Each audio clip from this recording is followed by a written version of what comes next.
being like you and me, his name is George D. Pinky Nelson, is about to float free from the Space Shuttle Challenger out into space and try to retrieve a disabled satellite about 200 feet away.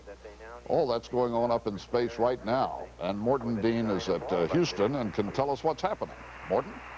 Well, Charles, the astronauts aren't going for just another Sunday stroll. What we'll witness is the daring and dedication of astronaut George Nelson and his colleague James Van Hoften, and we'll also see the world's most advanced technology at work. We can now see pictures, or just could, of the ailing satellite about 200 feet away from the shuttle Challenger.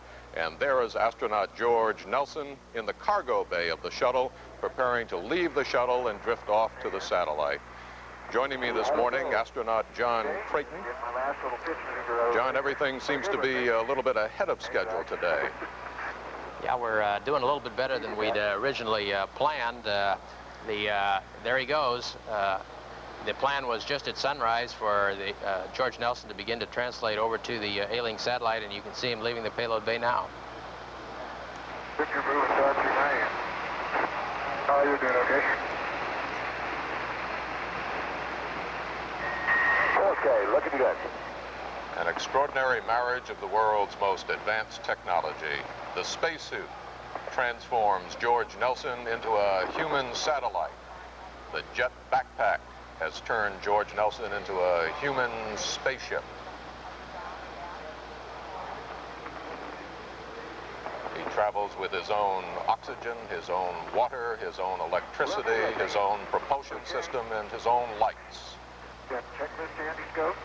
And he even has his own nose scratcher in the helmet, in case his nose gets itchy. The trip to Solar Max estimated to take 10 minutes. It's interesting to realize that although he's moving very slowly on the screen, he's really traveling at better than 17,000 feet per second. Okay, thanks. But what's important is how fast he's traveling in relation to the spacecraft. And in this case, it's only approximately a foot per second. Check your TPAD stabilizers, you're retracted. They are retracted. Okay, rod release, ready, green. This has never been accomplished or attempted in space history, or I guess we can say in the history of the world. That's great. Okay, after the soft docking, I'll get the rest away. He is 310 miles above the Earth, on his way to catch up with the Solar Max satellite. Is that okay with you guys? Jay Bailey. He will attach himself to that out satellite. there at about 140 feet at this time. Okay.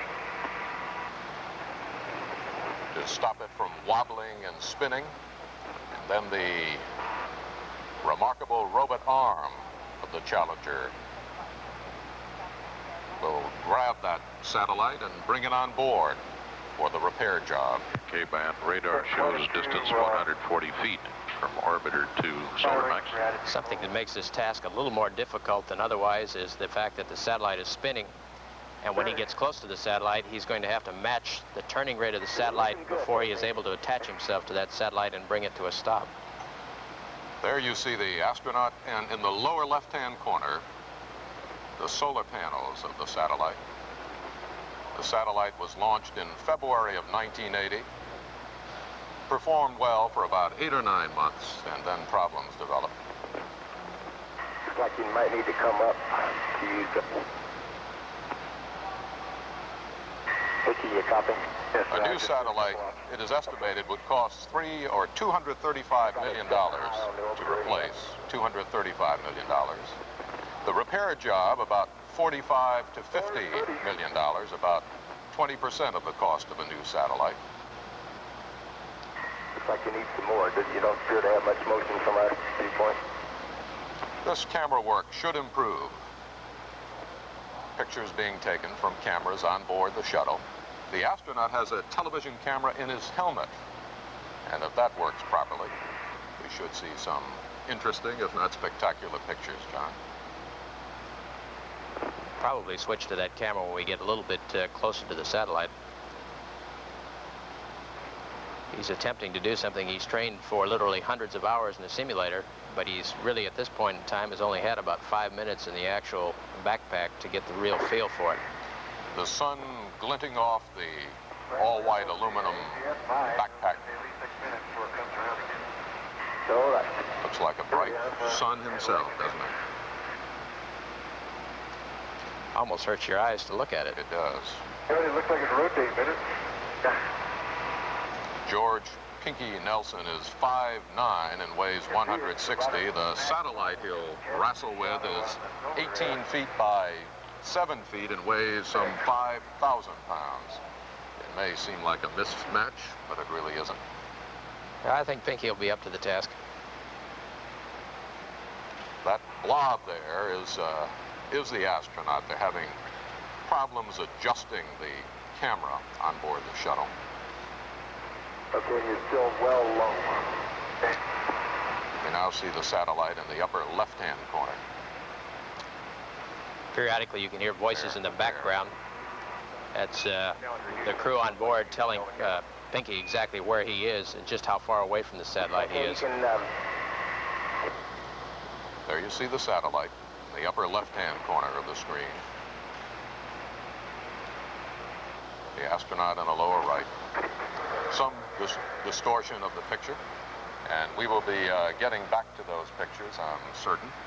It's an extraordinary day. As you were saying, they have practiced and rehearsed for this on the ground, in water tanks, and in various simulators, but doing it is quite a different thing. And we now have pictures of Pinky Nelson as he approaches his quarry.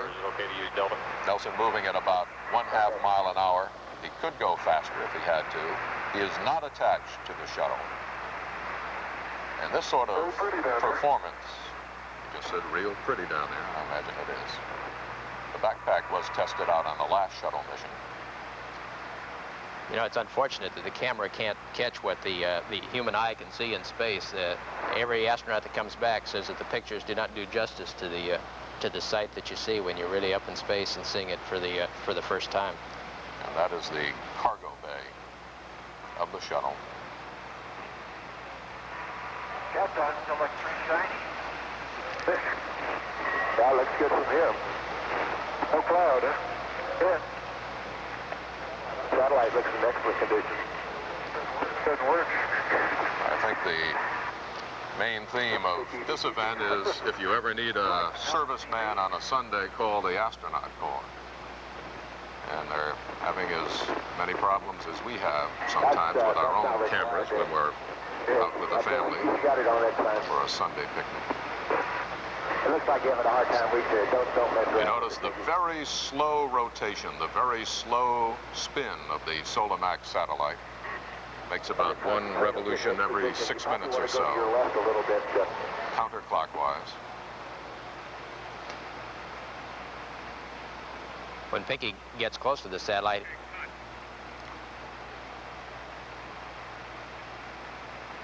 Why don't you just finish what you were saying there? when Pinky gets close to the satellite, he's going to have to slip in between those.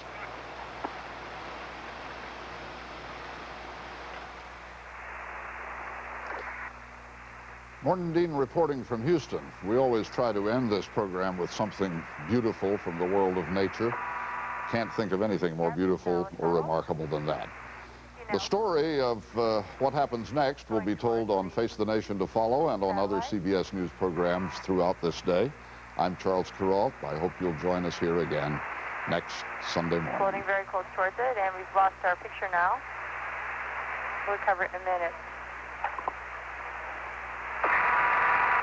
We'll be documenting that satellite very soon. Making this repair in space, if they can do it, rather than ditching the satellite and having to start all over again. Lynn, the alternative is this satellite is basically in a 90% useless mode right now, and to get the information we need, we'd have to launch an entire new satellite, which is obviously going to be very costly, probably in today's dollars, $250 million. I think if you want to calculate the repair cost of this mission, you're down somewhere around $40 or $50 million.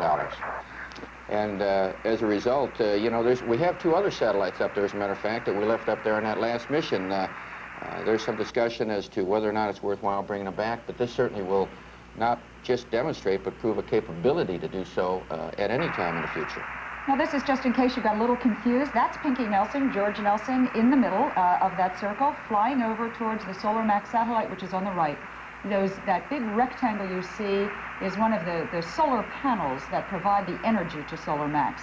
That's what keeps it going. Incidentally, the ground people at the Goddard Space Flight Center outside of Washington earlier today turned off the attitude control system. That's the first repair they're going to make.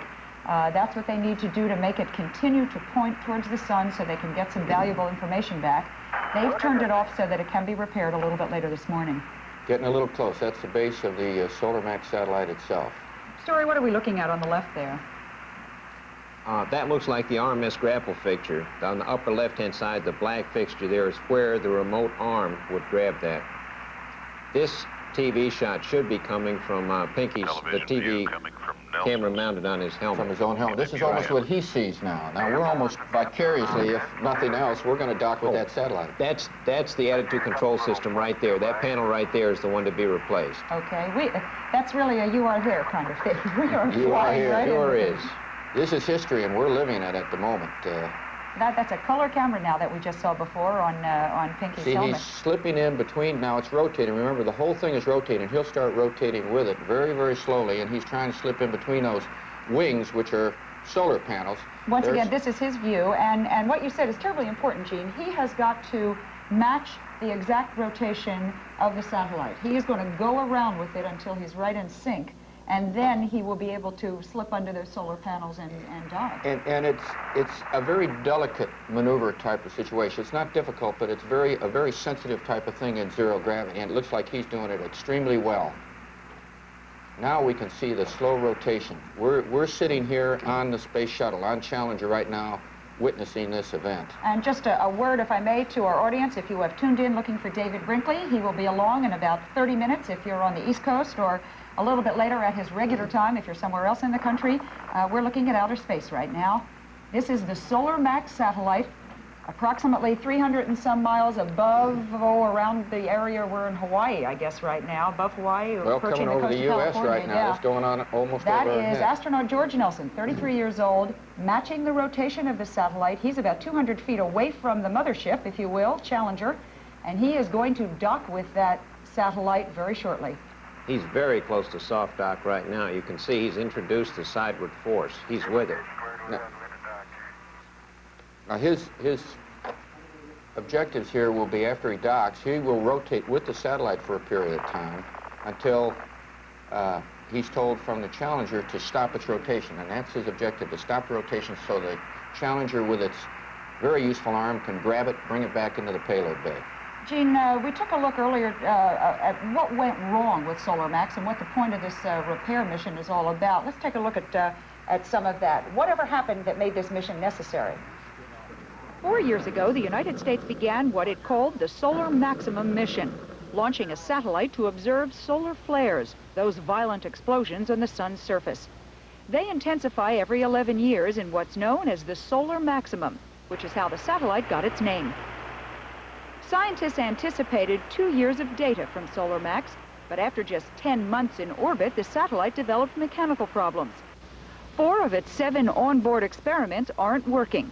Worse yet, a wobble impairs Solar Max's full-time orientation towards the sun. That's what the shuttle repairmen hope to fix.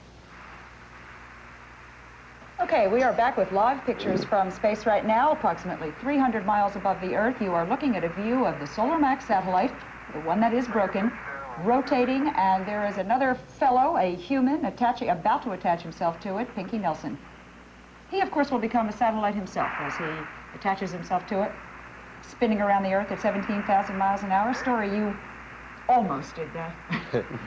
I was out there. You can see the velocity. You can see how fast you're going across the Earth.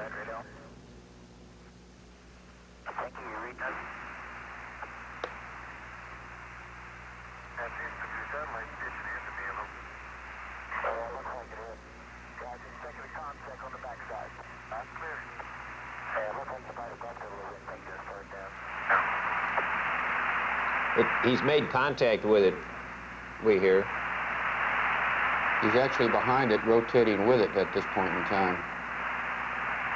You know, we're bringing all in. We've talked about, or at least I have, about the gee whiz things that have happened in the past, and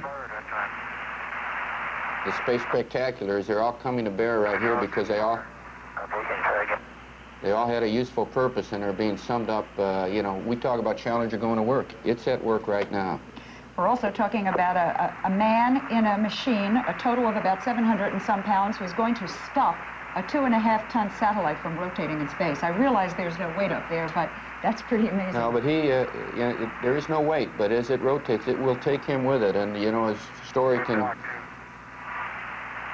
testify to, for every action there is an equal and opposite reaction. You touch and it touches back up there.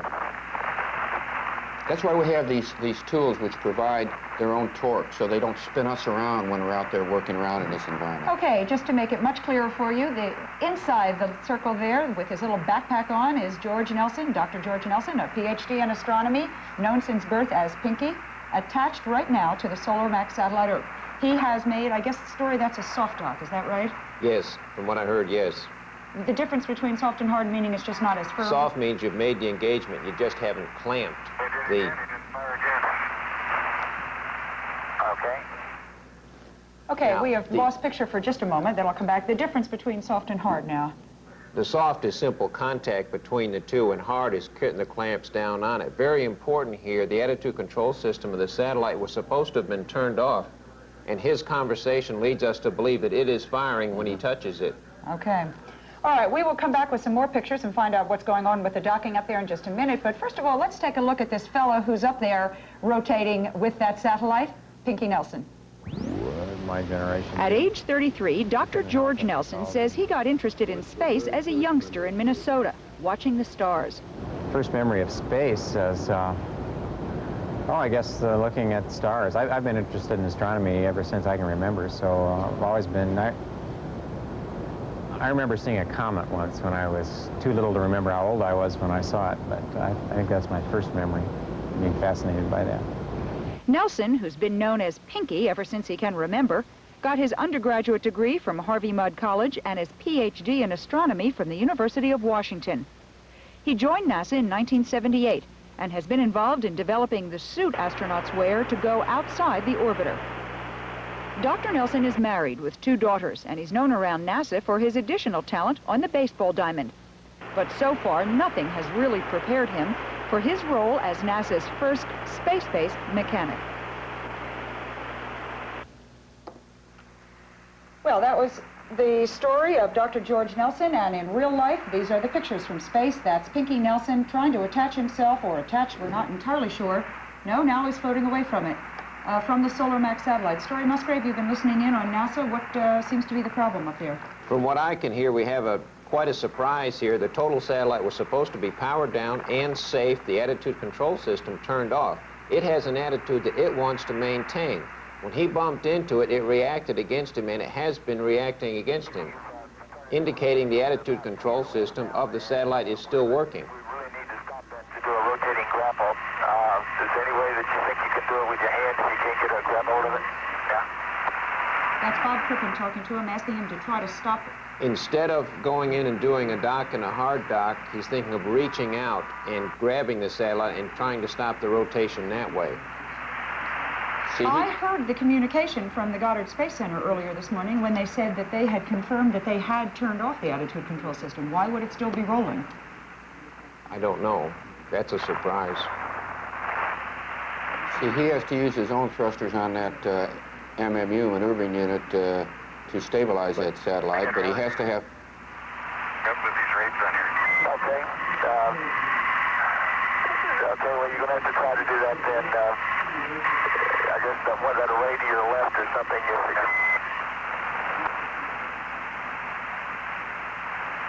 I'm not entirely clear what Crippen is asking him to do, Story.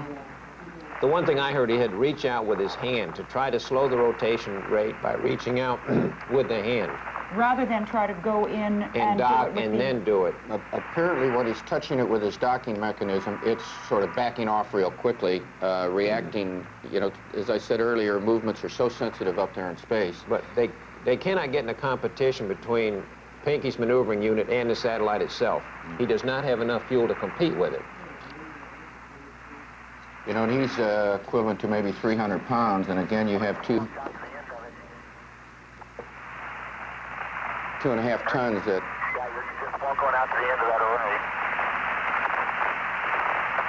What you're seeing, obviously, Pinky Nelson on the top of your screen has moved away from, well, it's flaring out from the sun now, but has moved away from the satellite. He was much closer a couple of minutes ago, and he has not performed what he's supposed to do.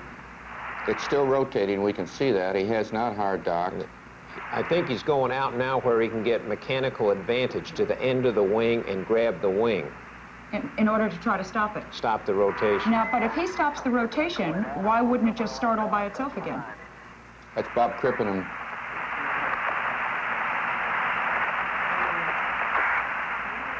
this is truly a manual attempt here. All right, he's grabbed onto one of the ends of the solar panels for the right. purpose of trying to stop the rotation, which they apparently could not stop from Earth. Trying to get it slow enough so that they can grapple it with the arm. That's the real key. And once he gets a hold, he's going to take his translation controller and move it in the direction against the rotation of the satellite. All right, his translation controller, that's one of the controls on his backpack. Yes. And that will fire little nitrogen-powered thrusters, and they'll try to do that. Well, you're now looking at Mission Control, and we will be back with more pictures of what is turning into a rather dramatic space rescue after this commercial and a word from our local stations. Do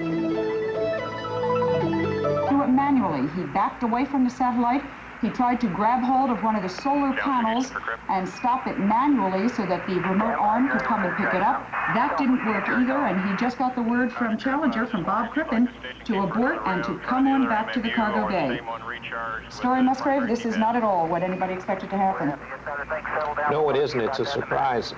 It's a surprise that the satellite was still active in terms of its attitude control, and in fact, it was resisting being docked to and retrieved. They're right now, considering the nitrogen gas on Pinky's MMU has been fairly depleted. He's coming back into the cargo bay of Columbia, and they're talking about either using the other MMU or recharging this one, and at the next daylight pass, after they pass through nighttime, the next daylight pass, going out and trying it again. We should point out before we go any further that this is not life-threatening to George Nelson or any of the astronauts. The MMU, the jet backpack, has enough fuel in it for him safely to get back to the orbiter now, and he can recharge. Well, and there's another one on board that can try again. And he has demonstrated he can get to it, he can match the rates. I think it's a case of, as I said, you know, it's so delicate out there. When you push things, push back. They'll get it stabilized, I'm sure, and be able to latch onto it with the arm. But you can see, although he tried to manually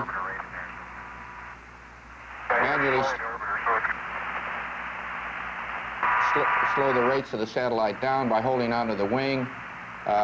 That's a little difficult, certainly, and I'm not sure he trained to do that too much, but he did change the rate somewhat. I don't even know the answer to that story. The critical thing is the satellite was resisting having something done. It was trying to maintain its own attitude, and that system had not been shut down from what we hear here. Well, I don't know. Do you, Story, if he trained for a manual stopping in motion or not? I'm sure all of those things went through his mind, I'm sure. Well, and obviously he had the capability of doing that. And he knew what to do if he had to. But it's critical to this mission that the satellite not resist being picked up by a manned maneuvering unit or by the arm itself. Just let's take a little bit closer look. What he was flying on, of course, was that what we keep calling the jet backpack, the MMU, or manned maneuvering unit. It was designed for what they call the rent-a-car concept, so anybody could learn to fly it, and anybody could pick one up and go out and fly it in space. I tried it in a simulator. Let's take a look at what that looked like. Recently, I learned to fly the Earthbound version in a simulator at Martin Marietta's Denver headquarters. After some initial caution, I found it surprisingly responsive, although it took some time to get the fingertip control necessary for a really smooth ride. The left-hand control makes you go forward and back, up and down, and left or right. And it can rotate in 3 different ways. It can pitch forward and back. It can yaw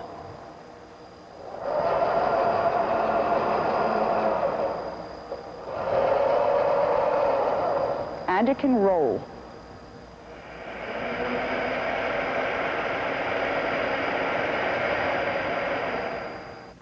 And of course, there's something else that the MMU can do, which is there's a special set of controls that can be fired to maintain attitude, and that's exactly what Pinky Nelson was supposed to use to stabilize the Solar Max, but of course that didn't quite yet work today. Gene, you have done this sort of thing. You have been in space when problems or contingencies arose. What is the feeling? You just go back to square one and start over again now? Well, I've got a feeling that they learned a lot in this little first 10, 15 minutes, and I've got a very good feeling that they're going to find a way to go back there. We're listening to Mission Control about the fact that there were rates actually imparted into the satellite itself by the fact that Pinky, when he tried to dock, he actually pushed on it, and he did put some rates into it, and his story said it looked like the satellite may have fought back a little bit with its own control system. Getting back to it, I feel, from what I've seen thus far, and Pinky's handling of the MMU, the ability to fly in and close to that satellite, Bob Crippen's commentary to Pinky about adapting to grabbing hold of the wing, maybe we can do it in this fashion or another. I just get the feeling that we'll get it done in this next sunlight pass this morning. Well, they certainly are prepared to make changes. Story, what are their other options now? What else can they do? I think the thing that's not clear right now is when Pinky was out on the solar panel, he grabbed the solar panel to start the thing, and he now says it is now yawing. It may be that the solar panel wasn't passing through the center of gravity. So I think the big open question now is its attitude control system active, or is it simply a matter of problem with docking his TPAD to it? Is there a way for him manually to turn off that attitude control system if indeed it is still going? No. But he can't do it? No. Okay. That's the question now. Did he introduce the rates, or was it active? Well, Pinky Nelson is on his way back to the orbiter, on his way back to, obviously, they're going to have to make some decisions as to what's going on next. That will also be determined here on the ground. And we will be back when our coverage of Space Shuttle Challenger continues in a moment.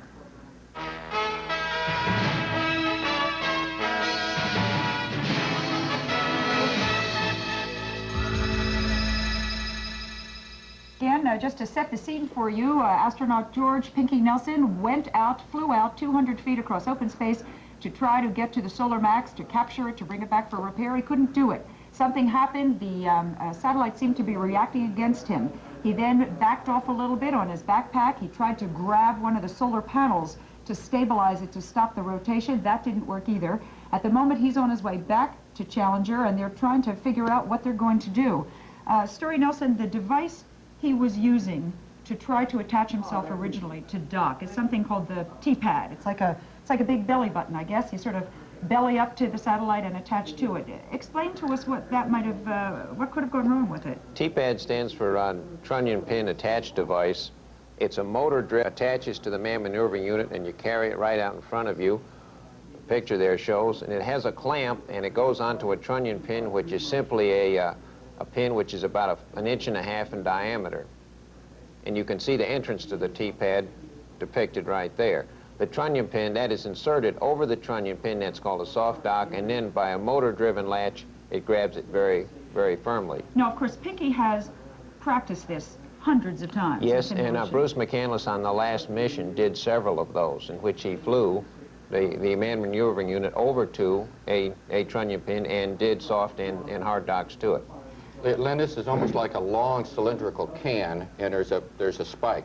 Picture a big spike on the satellite itself, and he's trying to align that long cylindrical can over that spike. When he gets it, the can is basically going to clamp down on it, and then he'll have hard dock with that satellite. But the problem is, in zero gravity, if he isn't perfectly aligned and the edges of that can hit that spike, the tendency is for everything to move away, for actions and reactions to occur. So again, it's very critical that he be aligned and go put that spike straight up the center of that cylindrical can. The can being what he's carrying, his belly button, if you will. Do you have the impression then that perhaps he just wasn't aligned properly, that because of the rotation of the satellite, he couldn't get a straight shot at it? Well, I'm second guessing, of course, and it's not Monday morning yet, so it's tough to be a quarterback. But knowing that the satellite is rotating, knowing that he has to match his rates with that satellite, the alignment is indeed very, very difficult. I would hope that that's the only problem, because I think he can solve it. I think another shot at it, he'll get it done. Is it possible, Story, that the attitude control system is not working, that in fact they did get it off and something else is happening? It sounds like that right now, that is a possibility. And going out and grabbing the top part of the satellite, the solar panels, the center of mass is down here, and if you try to stop the rotation up here, it would in fact yaw towards you. Let's take a look at it. And maybe that's what was happening. Well, let's take a look and maybe we can figure it out in a replay. This is how it looked earlier this morning. As Pinky Nelson, there he is at the bottom right of your screen. This is a replay. This happened about a half an hour ago. And that's the satellite. Those are its big rectangular solar panels you see. We saw him also, after he couldn't dock with it, as we just described, trying to hold on to that solar panel to get more leverage. Now, he's way out. It's like being on the end of a buggy whip. And again, I want to reaffirm that things are so sensitive. He might be able to stop the rotation in one direction, but just the sensitivity which he may leave go of that solar panel could impart a rotation. Even though that satellite is 2.5 tons, he could impart a small rotation. I can, go back when I got out of the Gemini spacecraft, and as I would push off the spacecraft, Tom Stafford could feel the spacecraft move. You just cannot touch things sensitive enough in space. The fact that he was able, though, to fly up there with that MMU, get inside those big wings, which are solar panels, get to where the job had to be done, was very impressive to me. Again, I have to reemphasize, I think once having done that, Pinky will go back, and his mind will be more on that actual docking. And, he's done something, he's been there, going back again is going to be more familiar to him. Story, have you got a more detailed explanation for us, do you think, of? Not much more than that. It's they're going to go back in and regroup. They were using the secondary device to grab it. There is a primary device. In other words, if there's a problem with the TPAD, they have another TPAD they can use. We're just listening in right now to see if we can learn anything from the astronauts or from ground control. He, I assume, is back in the cargo bay. I did not hear him say that. Yes, he's back in there to recharge that, that MMU. And there is a second MMU. Let's reemphasize that. There's a second MMU and there's another TPAD. There's also another astronaut out of the craft right now. He is attached, James Van Hoften is attached with a tether to the shuttle itself. He is not harnessed up in his backpack. The theory is that only one fellow at a time will wear a backpack. But Van Hoften has been waiting there for the arm to grab the satellite so that he could help start the repairs once it was brought in. But he is in the cargo bay, and I would imagine, as soon as we get some picture of that, in fact, I think we do have some picture, if we can take a look at it, that we'll get picture shortly of that. James Van Hoften, I would imagine, is right in the cargo bay, probably going up over to Pinky and trying to help him unharness so that Pinky can recharge. See, when they go into nighttime now, they'll be able to reconfigure, recharge the backpacks with nitrogen, but they really need the daylight passes. That's one of the constraints of being in Earth orbit. You've got to contend with darkness for part of your orbit. So they will be ready as soon as the sun comes up again. And that means, let me interrupt you, Gene, we've just found out that approximately an hour and 3 minutes from now, they're going to try it again. That'll be their next sunrise. From that map just now, they're on their 33rd orbit of the Earth right now. They're going around as they come up and around Hawaii, which is where we acquire television signal again. They're going to give it another try. Now, Story, does that mean there will be another sunrise at that point? Are they going to have the same lighting conditions an hour from now that they would have had when they started? Yes, very similar. Which is exactly what they need, right? Yes. Okay. You have very powerful lights, the miner's lights that are on the helmet, too. But they want that sun anyway. Okay, folks, Story Musgrave, Gene Cernan. We're going to leave the air for a little bit now, but I promise you we will be back. The astronauts, when they make their next attempt, a little over an hour from now, we will be back to show you how they try their second, very dramatic, rescue and repair of a satellite from space. For all of us here at ABC News, I'm Lynn Scher. See you in a little while. New challenge in space. Live coverage of man's first capture of...